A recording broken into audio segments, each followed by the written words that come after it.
Nine regions of abdomen, nine regions of abdomen is the base of anatomy you can say. मतलब अभी अभी अगर patient आया है और वो पेशेंट बोल रहा है मेरे को यहाँ पेन हो रहा है, इस एरिया में पेन हो रहा है, ओके, बॉडी पे बता रहा है, ओके। सो हमें पता होना चाहिए एब्डोमेन पे कि अच्छा यहाँ पर ये ऑर्गन है, इसके आजू बाजू में ये ऑर्गन्स है। सो एक बेसिक आइडिया होना चाहिए, ओके, जो कि हमें नाइन रीजन्स ऑफ एब्डोमेन देता है। अब ये क्या है, तो एंटीरियर एब्डोमिनल वॉल जो है उसको हम बेसिकली एक रफली नाइन रीजन्स में डिवाइड करते हैं। कैसे करते हैं? With the help of two horizontal and two vertical lines, okay. अब ये क्या है, इसको हम डिटेल में देखते हैं। For the purpose of describing locations of viscera, viscera मतलब ऑर्गन्स, तो ऑर्गन्स की लोकेशन डिस्क्राइब करने के लिए एब्डोमेन को चार रीजन्स में डिवाइड किया है। That is with the help of two vertical lines and two horizontal lines, okay.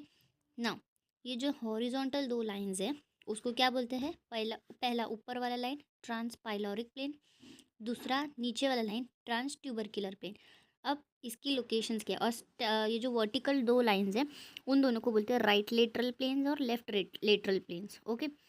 अब इनका लोकेशन क्या है, मतलब कौन सी लाइन कहाँ पर है, वो बॉडी पे हम देखते हैं। सबसे पहला है ट्रांसपाइलोरिक प्लेन, ये जो हम देख रहे हैं ये वाला ट्रांसपाइलोरिक प्लेन। तो ये ट्रांसपाइलोरिक प्लेन कहाँ पर है? तो ये है in between zip zip suprasternal notch, okay, in between suprasternal notch and pubic symphysis. ऊपर कहीं क्या रहेगा? स्टर्नम रहेगा ऊपर, और नीचे प्यूबिक सिम्फाइसिस, ओके।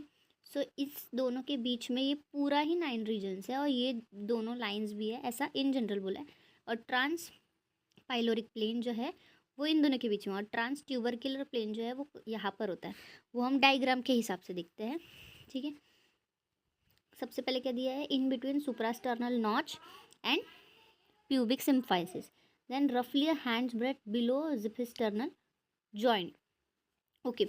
अब ये होता है स्टर्नम का मैन्यूब्रम, राइट, और ये स्टर्नम का बॉडी, और ये एंड जो होता है वो जिपिस्टर्नल जॉइंट होता है। तो ये जिपिस्टर्नल जॉइंट के हैंड्स ब्रेथ बिलो मतलब थोड़ा नीचे कौन सी लाइन होती है? ट्रांस पाइलोरिक लाइन होती है, ठीक है। अब ये भी हम डायग्राम में देखते हैं, फर्स्ट हम सारे पॉइंट समझ लेते हैं। देन क्या है? Anteriorly passes through the tip of ninth costal cartilage, means यहाँ पर ये कुछ जिपिस्टर्नल जॉइंट है और यहाँ कोस्टल कार्टिलेजेस है। तो यहाँ कुछ नाइन्थ कोस्टल कार्टिलेज का टिप आता है, ये एंड, और इससे ये पास होती है लाइन ट्रांसपाइलोरिक प्लेन, ठीक है। अब इसको हम देखते हैं डायग्राम में।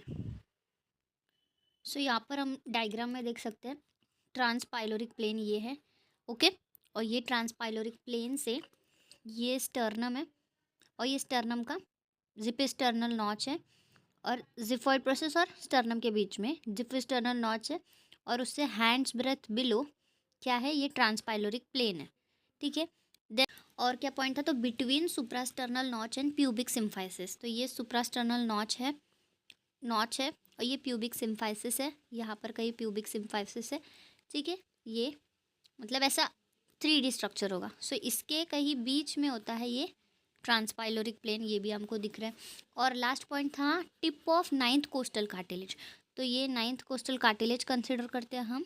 सो इसके टिप से ये क्रॉस होता है ट्रांसपाइलोरिक प्लेन। सारे पॉइंट्स क्लियर है? ओके। नेक्स्ट लाइन है ये ट्रांसपाइलोरिक प्लेन हो गया, ये ट्रांस ट्यूबरक्युलर प्लेन।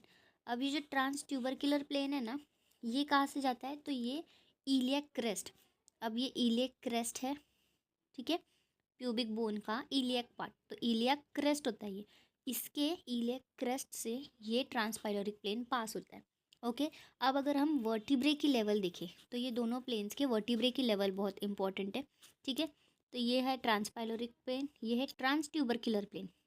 अब इसके पीछे वर्टिब्रेज है at the posterior surface. So posterior surface पे यहाँ कहीं पे फर्स्ट लंबार वर्टिब्रा आता है L1, और यहाँ कहीं पे फिफ्थ लंबार वर्टिब्रे आता है दैट इज़ L5, ठीक है। तो अब मैंने कैसे बनाया है उसको नोटिस करो। सो L1 वर्टिब्रे जो है लंबार वर्टिब्रे, उसका कौन सा बॉर्डर आ रहा है? लोअर बॉर्डर आ रहा है। और L5 लंबार वर्टिब्रे का कौन सा बॉर्डर आ रहा है? Upper border. सो ट्रांसपाइलोरिक प्लेन किधर है? Lower border of L1 vertebrae के लेवल पे है, और upper border of L5 vertebrae के लेवल पे, और क्या क्या था, ट्रांसपाइलोरिक प्लेन, जिपिस्टर्नल नॉच और प्यूबिक सिम्फाइसिस के कहीं तो मिडल में होता है। देन ये जिपिस्टर्नल नॉच के या जिपिस्टर्नल जॉइंट के हैंड्स ब्रेड बिलो होता है। देन ये नाइन्थ कोस्टल कार्टिलेज के टिप पे होता है, और टिप क्रॉस करता है, टिप पे होता है नहीं, टिप क्रॉस करता है। और जो ट्रांस ट्यूबरकुलर प्लेन है वो क्या है, इलियक क्रेस्ट जो है उसके ऊपर से पास होता है। ओके,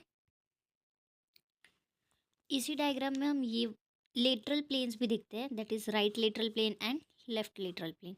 ओके, तो अब ये जो राइट और लेफ्ट लेटरल प्लेन्स है वो कहाँ से आते हैं, तो ये क्लैविकल है, इसके ऊपर ये क्लैविकल है। क्लैविकल के मिडल से जो लाइन आती है उसको बोलते हैं मिड क्लैविकुलर लाइन। तो ये कहीं मिड क्लैविकुलर लाइन के पैरेलल होते हैं, मतलब उसी को फॉलो करते हैं। और एंड कहाँ होते हैं, तो ये एंड होते हैं, ये इंग्वाइनल लिगामेंट है या इंग्वाइनल पॉइंट, ये पूरा इंग्वाइनल लिगामेंट होता है। तो इसका मिड इंग्वाइनल पॉइंट जो होता है कहीं पे, वो मिड इंग्वाइनल पॉइंट पे जाके ये राइट और लेफ्ट लेटरल प्लेन्स खत्म होते हैं। ओके, अब हम इसमें सबसे मेजरली हम देखते हैं कौन से एरियाज डिवाइडेड है। ओके, सो एरियाज कौन से डिवाइडेड है, so we can see here, यहाँ पर हमने ट्रांसपाइलोरिक प्लेन बना दिया। ओके, और यहाँ पर हमने क्या बना दिया, ट्रांस ट्यूबरकुलर प्लेन, और ये दो राइट लेटरल और लेफ्ट लेटरल प्लेन्स। ओके, अब ये क्या है, ये रिब्स का एरिया होता है ना यहाँ पर, कॉन्ड्रियन मतलब क्या, रिब्स।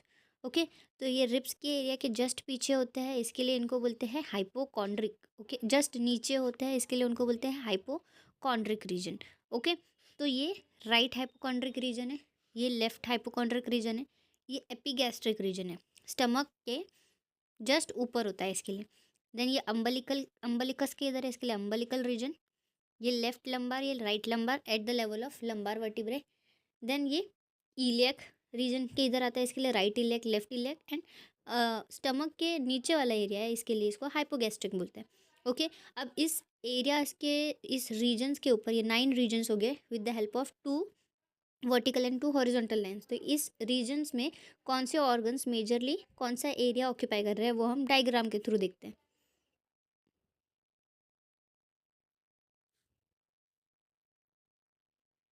इस हिसाब से हम अगर लोकेशंस प्रिडिक्ट करें तो यहाँ इस एरिया में क्या होता है, लिवर होता है। ओके, राइट हाइपोकॉन्ड्रिक में लिवर का मेजर पार्ट होता है, क्वाड्रेट लोब ऑफ लिवर। और लिवर के जस्ट पीछे और नीचे क्या होता है, गॉल ब्लैडर। तो राइट हाइपोकॉन्ड्रिक रीजन में लिवर और गॉल ब्लैडर आएगा। देन लेफ्ट हाइपोकॉन्ड्रिक की बात करें, सो लेफ्ट हाइपोकॉन्ड्रिक में इन्होंने जैसे कि दिया है, क्या आता है, स्टमक आता है, स्टमक कुछ ऐसे प्लेस्ड होता है, राइट, यस। और स्टमक के जस्ट बाजू में क्या होता है, स्प्लीन होता है। देन स्टमक और स्प्लीन आएगा। और हम यहाँ पर और एक चीज़ देख सकते हैं, इन्होंने ये जो लार्ज इंटेस्टाइन बनाया है ये पूरा, ओके, ये पूरा लार्ज इंटेस्टाइन है, राइट। तो ये लार्ज इंटेस्टाइन का ये वाला जो एंड है, तो ये एक फ्लेक्जर है। फ्लेक्जर क्या होता है, कोलिक फ्लेक्जर आता है इधर पे। फ्लेक्जर क्या होता है, तो फ्लेक्जर होता है मुड़ना। ओके, यहाँ पर ये टर्न ले रहा है, राइट। और ये कौन कौन से साइड टर्न ले रहा है, लेफ्ट साइड। और ये है क्या, ये कोलॉन है। कोलॉन क्या होता है, इंटेस्टाइन होता है। सो ये लेफ्ट कोलिक फ्लेक्जर हो गया।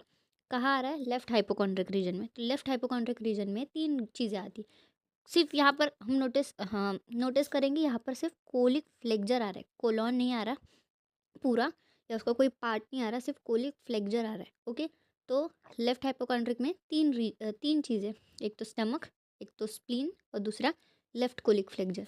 राइट हाइपोकॉन्ड्रिक में मेजरली लिवर का राइट लोब आता है और गॉल ब्लैडर आता है। ओके, देन हम बीच के रीजन की बात करेंगे। बीच में क्या है, बीच में है एपिगैस्ट्रिक रीजन। एपिगैस्ट्रिक रीजन में क्या आ रहा है, सो ये स्टमक होगा, स्टमक से यहाँ पर कहीं पे डिओडेनम निकलेगा, और डिओडेनम यहाँ पूरा कॉइल होता जाएगा, ठीक है, ये पूरा स्मॉल इंटेस्टाइन का कॉइल्स होगा। सो यहाँ कहीं डिओडेनम होगा इस एरिया में, ठीक है। तो यहाँ क्या है, मेजरली एपिगैस्ट्रिक रीजन में क्या है, डिओडेनम एंड स्टमक तो है ही, स्टमक का कुछ पार्ट, और डिओडेनम ये सी शेप्ड होता है, उसके बीच में क्या होता है, पेनक्रियाज होता है। तो डिओडेनम, पेनक्रिया और स्टमक ये कहाँ होगा, एपिगैस्ट्रिक रीजन में। ओके, नेक्स्ट बहुत ही सिंपल रीजन से राइट लंबार रीजन और लेफ्ट लंबार रीजन। अब राइट लंबार रीजन और left lumbar region, lumbar level पे कौन होता है, किडनी होती है। सो यहाँ राइट किडनी आ जाएगी पीछे की तरफ, यहाँ पर लेफ्ट किडनी आ जाएगी। और क्या दिख रहा है हमको, तो ये कोलॉन्स भी है लार्ज इंटेस्टाइन के। क्या ये असेंडिंग कोलन आ रहा है राइट लंबार रीजन में, और डिसेंडिंग कोलन आ रहा है लेफ्ट लंबार रीजन में। सो ये दोनों आ जाएंगे। और किडनी से क्या निकलता है, यूरेटर निकलता है। तो राइट किडनी और यहाँ यूरेटर आ जाएगा, लेफ्ट किडनी और यूरेटर, मतलब यहाँ राइट किडनी यूरेटर और असेंडिंग कोलन, यहाँ पर लेफ्ट किडनी यूरेटर और डिसेंडिंग कोलन। ओके, नेक्स्ट आते हैं नीचे वाले regions, that is right iliac left iliac. यहाँ पर भी बहुत ही क्लियरली विजिबल है। यहाँ पर क्या आता है, राइट इलियक में सिकम आता है, और सिकम के साथ यहाँ पर अपेंडिक्स होगा। सो सिकम और अपेंडिक्स राइट इलियक रीजन में आएंगे। लेफ्ट इलियक में ये डिसेंडिंग कोलन कहाँ आ रहा था, लेफ्ट लंबार में। डिसेंडिंग कोलन नीचे जाके क्या कंटिन्यू होता है, सिग्मोइड कोलन। सिग्मोइड कोलन किधर आएगा, लेफ्ट इलियक में। ठीक है, देन बीच का बचता है, that is umbilicus and hypogastric region. Umbilical region में स्टमक का कुछ पार्ट भी आता है, और इंटेस्टाइन्स भी आते हैं।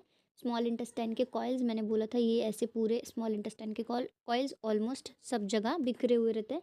देन यहाँ पर अम्बलिकल एरिया में ओर्टा और आईवीसी भी आता है। ये हम इमेज थ्रू देखते हैं लास्ट में। सबसे पहले हम लास्ट एरिया कवर कर लेते हैं, दैट इज हाइपोगैस्ट्रिक रीजन। यहाँ क्या आएगा, यहाँ यूरिनरी ब्लेडर आएगा, और यूरिनरी ब्लेडर के साथ कॉइल्स ऑफ स्मॉल इंटेस्टाइन यहाँ पे भी मौजूद रहेंगे। अब हम देखते हैं आउटा और आईवीसी कैसे अम्बलिकस रीजन में है। सी इस डायग्राम में अगर हमने ऐसा अपने हिसाब से लाइंस मार के 9 रीजन्स बनाए। सो क्या ये जो किडनीज हैं ये लंबार रीजन्स में आ रहे, ये किडनीज लंबार, राइट लंबार और लेफ्ट लंबार रीजन में आ रहे, यस। और बीच में अम्बलिकल रीजन में कौन रह रहा है, अओर्टा रह रहा है और आईवीसी रह रहे हैं। सो अम्बलिकल रीजन में पोस्टीरियरली अओर्टा और आईवीसी रहता है। Okay, so 9 regions of abdomen में बेसिकली हम लोग ने क्या पढ़ा कि कैसे 9 रीजन्स फॉर्म होते हैं। 2 ट्रांसपाइलोरिक प्लेन और ट्रांसट्यूबरकुलर प्लेन, ऐसे 2 हॉरिजॉन्टल प्लेन्स और 2 vertical planes, that is right lateral and left lateral. उसके बाद उनका पोजीशन देखा। ये लंबार जो है दैट इज L1 का लोअर बॉर्डर और L5 का अपर बॉर्डर, ये एमसीक्यू के तौर पर बहुत इंपॉर्टेंट है। देन उसमें कौन से ऑर्गन्स आते हैं, यहाँ लिवर है मेजरली हाइपोकॉन्ड्रिक रीजन में, राइट हाइपोकॉन्ड्रिक में, लेफ्ट हाइपोकॉन्ड्रिक में मेजरली क्या है, स्टमक है। स्टमक के बाजू में तो स्प्लीन आता ही है। देन स्टमक का ये डिओडेनम होगा एपिगैस्ट्रिक में, और डिओडेनम के बीच में क्या आता है, पैनक्रियाज आता है। ठीक है, लंबार, राइट लंबार में किडनी याद रहेगी, किडनी से निकलते हैं यूरेटर्स, तो राइट और लेफ्ट में किडनी और यूरेटर, और बीच में अम्बलिकस में आईवीसी और अओर्टा आता है। ओके, देन राइट इलियक और लेफ्ट इलियक में क्या है, तो लार्ज इंटेस्टाइन का पार्ट है, और बीच में क्या आता है, यूरिनरी ब्लेडर आता है। ओके, अब लार्ज इंटेस्टाइन को भी हम फटाक से डिवाइड कर ले, तो ये यहाँ पर असेंडिंग कोलन आता है, यहाँ सिकम है, यहाँ पर ट्रांसवर्स कोलन आता है, ये दोनों के बीच में यहाँ डिसेंडिंग कोलन है, और ये सिग्मोइड कोलन है। ठीक है, वो रिलेशन में लिख सकते हैं, और सिकम के बाजू में क्या होगा, अपेंडिक्स होगा। ओके।